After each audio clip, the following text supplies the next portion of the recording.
బిస్కెట్లు ఇంట్లోనే ఎలా తయారు చేసుకోవాలో నేను చేసి చూపిస్తాను. పైన క్రిస్పీగా లోపల గుల్లగా చాలా చాలా బాగా వస్తాయండి. బయట కొనే మైదాతో చేసే బిస్కెట్ల కంటే ఇలా గోధుమ పిండితో చేసి పిల్లలకి పెడితే చాలా బాగుంటాయి. గోధుమ పిండి బిస్కెట్లు చేసుకోవడానికి పిండి కలుపుకోవడానికి వీలుగా ఉన్న పళ్ళెం కానీ ఒక మిక్సింగ్ బౌల్ కానీ తీసుకుని 2 కప్పుల గోధుమ పిండి వేసుకోండి. 1/4 కప్పు పంచదార పొడిని కూడా వేసుకోండి. అర చెంచాడు యాలకుల పొడిని వేసి ఇవన్నీ మొదట ఇలా పొడి పొడిగా కలిసే విధంగా ఇలా ఒక్కసారి కలిపేసుకోండి. తర్వాత ఇలా మధ్యలోకి ఒక 1/4 కప్పు నెయ్యిని వేడి చేసుకుని వేసుకోండి. ఇలా చేయడం వల్ల బిస్కెట్లు గుల్లగా వస్తాయి. బిస్కెట్ల మధ్యలోని చక్కగా పొరలు పొరల్లాగా గుల్లగా వస్తాయి. ఈ నెయ్యి ఈ పిండిలోకి బాగా కలిసిపోయిన తర్వాత నీళ్లు కొంచెం కొంచెం వేసుకుంటూ పిండి అంతటిని చపాతీ పిండి కంటే కాస్త గట్టిగా కలుపుకోండి. నీళ్ళు ఒకేసారి వేసేస్తే మనం పంచదార పొడి వేసాం కదండి, నీళ్లు ఒకేసారి వేసేయడం వల్ల ఆ పొడి కరిగి పలచగా అయిపోతుంది.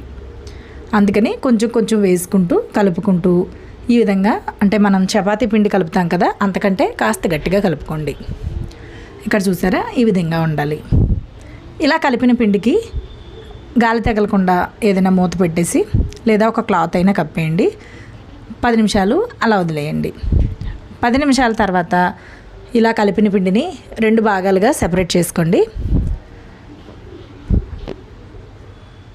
ముందుగా ఒక భాగం తీసుకుని రెండో భాగానికి గాలి తగిలి అది ఎండిపోకుండా ఉండడానికి మూత పెట్టేసి లేదా ఒక క్లాత్ని కప్పేసి ఉంచుకోండి.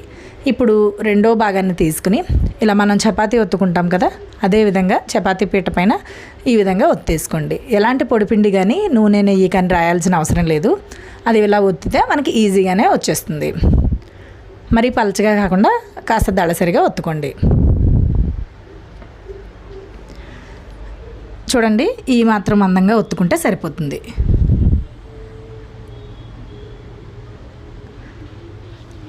ఇప్పుడు మనం ఇలా ఒత్తేసిన తర్వాత మనం గుండ్రంగా కట్ చేసేసుకోవచ్చండి. కానీ లోపల పొరలు పొరల్లా వచ్చి గుల్లగా వేగడానికి ఈ విధంగా 4 మడతల్లాగా వేసుకోండి. ఇలా మడతలు వేసుకుని ఒత్తుకున్నప్పుడు కట్ చేయడం వల్ల బిస్కెట్లు వేయించిన తర్వాత లోపల పొరలు పొరలుగా వస్తాయి. ఇలా మడతలు వేసిన తర్వాత సేమ్ ఇందాక ఎలా అయితే ఒత్తుకున్నామో అదేవిధంగా కొంచెం మందంగా ఉండేటట్లుగా ఒత్తేసుకుంటే సరిపోతుంది.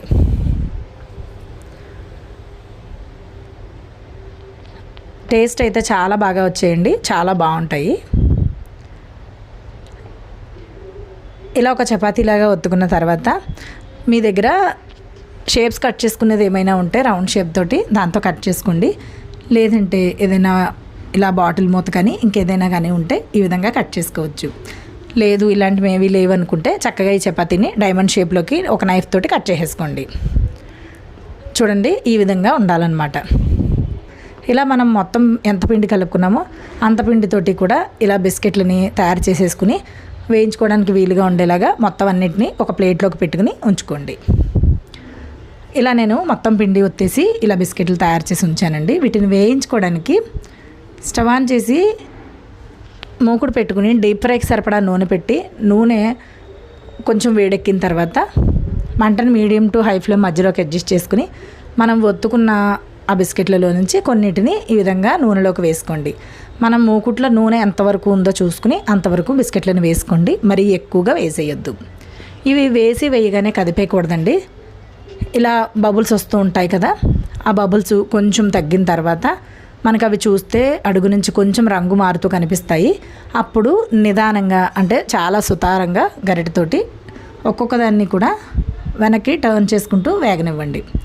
ఇవి కొంచెం దళసరిగా ఉంటాయి కాబట్టి మనకి వేగడానికి టైం పడుతుందండి. చాలా తొందరగా ఏమీ వేగిపోవు, కనీసం ఒక 2 నిమిషాలైనా పడుతుంది. మంటని బాగా సిమ్లోని పెట్టుకోవద్దు, అలానే బాగా హైలోని పెట్టుకోవద్దు. Medium to high flame adjust చేసుకుంటూ వేయించుకోండి.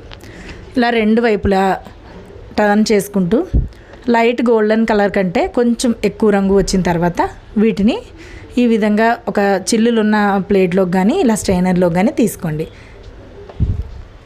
మీకు ఇవి తీసేటప్పుడు కూడా కాస్త మెత్తగా ఉన్నట్లుగా అనిపిస్తాయండి, కానీ బాగా చల్లారిన తర్వాత చక్కగా క్రిస్పీగా తయారవుతాయి, గుల్లగా కూడా ఉంటాయి లోపల.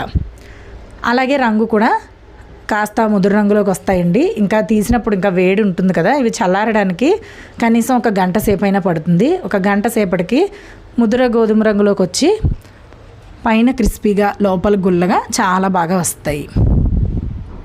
ఇదే విధంగా మిగతా అన్ని బిస్కెట్లని కూడా వేయించుకుని తీసుకోవాలండి. వీటిని ఈ వేడి మీదే ఒక డబ్బాలోకి పెట్టేయకుండా ఇవి పూర్తిగా చల్లారిన తర్వాత ఒక ఎయిర్ టైట్ కంటైనర్లో పెట్టుకుంటే మనకి వారం 10 రోజులు అయితే నిల్వ ఉంటాయండి. అస్సలు టేస్ట్ మారదు, చాలా బాగుంటాయి. పిల్లలకి చక్కగా మైదాతో చేసిన బిస్కెట్లు కాకుండా ఇలా ఇంట్లోనే చేసిన గోధుమ పిండి బిస్కెట్లు ఇస్తూ ఉండండి, చాలా బాగుంటుంది. ఇంతేనండి, గోధుమ పిండి బిస్కెట్లు రెడీ అయిపోయాయి కదా. ఈ వీడియో చూసి మీరు ట్రై చేస్తే మీకు ఎలా వచ్చాయో నాకు తప్పకుండా తెలియజేయండి.